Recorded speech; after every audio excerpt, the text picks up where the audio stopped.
Bismillahirrahmanirrahim. Assalamualaikum warahmatullahi wabarakatuh. Berjumpa kembali teman-teman di channel kita ya, Mas Tio KDR. Oke teman-teman, kesempatan kali kita akan berbagi informasi kembali masih di seputar penerimaan peserta didik baru ya, khususnya untuk jenjang SMA dan SMK Negeri se-Provinsi Jawa Timur tahun 2023. Di kesempatan kali ini kita akan membahas ya, ini yang banyak sekali ditanyakan, mungkin orang tua ataupun siswa ya, banyak yang gundah ya. Jadi dia banyak yang bingung. Bagaimana nanti ketika di tahap 1 ternyata mereka tidak diterima ya, atau gagal seleksi ya. Jadi bagaimana, apakah tidak diterima nanti di jalur afirmasi, pindah tugas ataupun hasil lomba, ini masih bisa nggak sih ikut di tahap 2 ya. Nah, di tahap 2 ini ada jalur prestasi nilai akademik SMA ya, untuk jenjang SMA. Terus yang menjadi pertanyaan ya, mungkin ada yang ikut tahap 1 itu dia milih SMK misalkan ya. Nah, ini mungkin dia mau pindah haluan. Atau mungkin kalau nggak ikut tahap 2 ya, misalkan dia kan nggak mau SMA, misalkan dia mau di SMK, berarti kan nanti ada di tahap 3 ya. Atau mungkin nanti dia mau tetap di SMK, berarti kan ada tahap 5 ya. Jadi ada SMK itu 1, 3, dan 5 ya. Kalau SMA 1, 2, dan 4. Jadi bagaimana sih ketika nanti misalkan di tahap 1 tidak diterima, apakah bisa daftar lagi ya di tahap berikutnya? Nanti kita akan bahas di informasi ini. Terus mungkin sekarang tahap 1 ini sedang berjalan ya. Hari ini sudah mulai pendaftaran untuk tahap 1 tanggal 19 sampai dengan 20 Juni 2023. Jadi bagi teman-teman yang memang belum melakukan pendaftaran dan memang memenuhi persyaratan untuk ikut di tahap 1, silahkan untuk mengikuti di tahap 1 ya, selagi masih ada pendaftaran ya. Oke, nanti kita akan bahas untuk video kita ya. Jadi bagaimana ketika nanti tidak diterima di tahap 1, bisakah ya, bisa gak sih ikut di tahap berikutnya? Tentunya ada persyaratan yang harus kalian penuhi saat pengambilan PIN ya. Tapi seperti biasa kita ingatkan dulu, mungkin bagi kalian yang baru bergabung di channel ini atau mungkin baru melihat channel ini, jangan lupa untuk klik tombol like dan subscribe. Silahkan bunyikan lonceng notifikasinya biar Anda selalu mendapatkan informasi-informasi terbaru dari kita.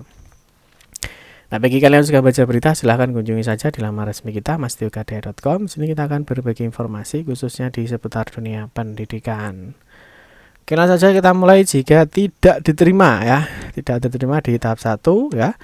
Nah, ini bisakah ikut di tahap berikutnya ya? Bisa tahap 2, bisa tahap 3, bisa tahap 4, atau juga bisa di tahap 5 ya. Oke, yang pertama mungkin kita ingatkan dulu bahwa di tahap 1 ya ada 3 jalur. Nah, tentunya nanti di tahap 2, nah di sini ada jalur prestasi nilai akademik. Ya, nanti teman-teman bisa cek di jadwalnya. Terus yang mau daftar di SMK nanti ada tahap 3 ya. Ini ada jalur Yunasi SMK. Ini mungkin kalau yang mau SMK berarti bisa ikut di tahap 1 ya. Nanti ada lagi di tahap 3. Terus nanti di tahap 4 ini ada jalur Yunasi SMA. Jadi bagi adik-adik yang mau ikut di SMA, nanti bisa ikut di tahap 1, 2, dan juga di 4. Tapi tentunya harus kalian pahami ya. Tentunya bagi yang belum diterima itu bisa mengikuti ya, bisa mengikuti di tahap berikutnya. Terus nanti yang di tahap terakhir, tahap 5, itu ada jalur prestasi akademik. Ini khusus untuk jenjang SMK. Terus mungkin yang hari ini sudah mengikuti pendaftaran ya. Nanti teman-teman menunggu pengumuman di poin 4. Ini nanti pengumuman adalah tanggal 23 Juni ya. Di sini nanti pengumuman mulai jam 8 ya. Nanti disampaikan secara online. Nanti bagaimana cara ceknya nanti kita akan berikan informasinya. Terus yang kedua teman-teman, nah ini mungkin hari ini yang sudah melakukan pendaftaran ya. Ini ada di jalur afirmasi misalkan dia sudah selesai melakukan pendaftaran ya. Nah, terus berikutnya teman-teman, ini mungkin juga sudah mencetak bukti pendaftaran ya. Ini jalur afirmasi ya, dia misalkan memilih SMK Negeri 1 Grogol dengan pilihan akuntansi. Nah, yang menjadi pertanyaan pokok, ini jika tidak diterima di tahap 1, bisa ikut lagi ya, misalkan di tahap 2, tahap 3, tahap 4, atau tahap 5. Nah, ini jawabannya bisa ya. Jawabannya sederhana, bisa. Nah, tetapi bisa ini ada tetapinya, tapi ada asalkan ya. Jadi ada tetapi atau asalkan saat pengajuan PIN, ya ingat ya, jadi saat pengajuan PIN, nah ini kalian mengupload KK ya, kartu keluarga, atau SKD ya, surat keterangan domisili, ini untuk bencana alam atau sosial, atau surat keterangan domisili untuk ponpes atau panti. Jadi ingat ya, jadi ketika kalian kemarin kita ingatkan sedikit ya, ketika pengambilan PIN, ya di sini kan ada data rapor ya. Setelah data rapor selesai, ada data keluarga. Di data keluarga ini kan kalian harus mengecek yang namanya kondisi ya. Jadi setelah mengupload surat apa ini keterangan lulus ya. Di sini ada nilai rapor ya. Setelah nilai rapor dicek. Nah, selanjutnya di sini ada data keluarga. Di dalam data keluarga ini kan ada kondisi ya. Di sini ada penjelasan kondisi. Lah ini teman-teman, di kondisi ini ya, jika kalian kemarin itu memilih kartu keluarga ya, terus domisili bencana alam atau sosial atau domisili ponpes atau panti, ini kalian nanti bisa mengikuti di tahap 2 ya, atau tahap 3 atau tahap 4 atau tahap 5 kalau kalian belum diterima di tahap 1. Paham ya? Tetapi kalau kalian waktu pengambilan PIN itu memilih opsi ini ya, domisili pindah tugas atau orang tua, maka kalian tidak bisa lagi mengikuti ya di tahap 2, 3, 4 atau 5 jika kalian di tahap 1 tidak diterima. Paham ya? Jadi di sini sudah dijelaskan untuk jalurnya ya. Jadi kalau kalian memilih opsi ini ya, kartu keluarga misalkan. Nah, kalau kalian memilih opsi untuk kartu keluarga ya, di sini sudah dijelaskan. Nanti kalian bisa mendaftar di jalur afirmasi, hasil lomba, prestasi akademik ya, jalur yonasi, terus jalur perpindahan tugas orang tua, tenaga kesehatan, dan kependidikan. Tapi kalau kalian memilih SKD ya, nah ini SKD ini surat pindah domisili ini yang diupload ya biasanya 2, yaitu SKD ya, sama surat mutasinya. Jadi surat mutasinya orang tua.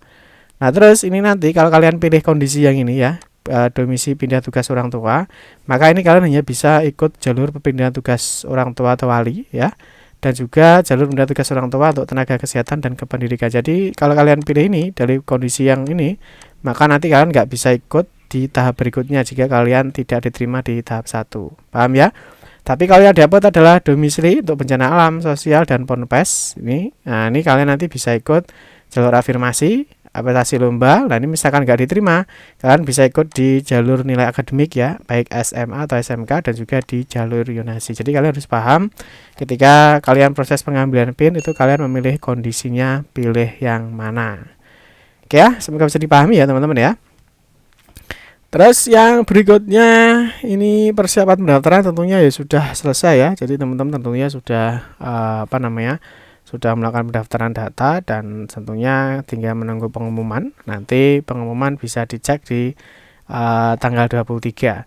Terus ini sedikit informasi terkait dengan domisili pindah tugas orang tua. Ini sebenarnya sudah dijelaskan ya di dalam ini, di dalam ketentuan ya. Nah, di sini terkait dengan jalur perpindahan tugas orang tua, di sini dijelaskan bahwa surat keterangan domisili pada poin 6 dan 7 tidak dapat digunakan untuk mendaftar pada jalur PPDB selain pindah tugas orang tua.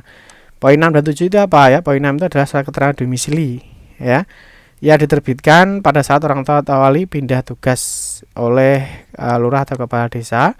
Poin 7, dalam surat domisili nomor 3 tidak dimiliki, jadi SKD-nya itu ya, ini dapat diganti dengan surat keterangan domisili sesuai dengan alamat instansi, lembaga kantor, atau perusahaan yang memperkerjakan yang dilakukan oleh atasan langsung ya. Jadi teman-teman tentunya harus paham ketika kemarin pengambilan PIN itu memilih apa ya. Kalau memilih selain domisili pindah tugas atau orang tua, tentunya nanti teman-teman masih bisa mengikuti di tahap berikutnya ya, kalau di tahap 1 misalkan tidak diterima. Oke teman-teman ya, cukup sekian saja informasi yang dapat kami sampaikan ya. Semoga informasi ini bermanfaat. Mohon maaf jika ada salah-salah kata dalam memberikan informasi dan penjelasan. Kita akan berjumpa kembali di video-video berikutnya. Saya akhiri, wassalamualaikum warahmatullahi wabarakatuh.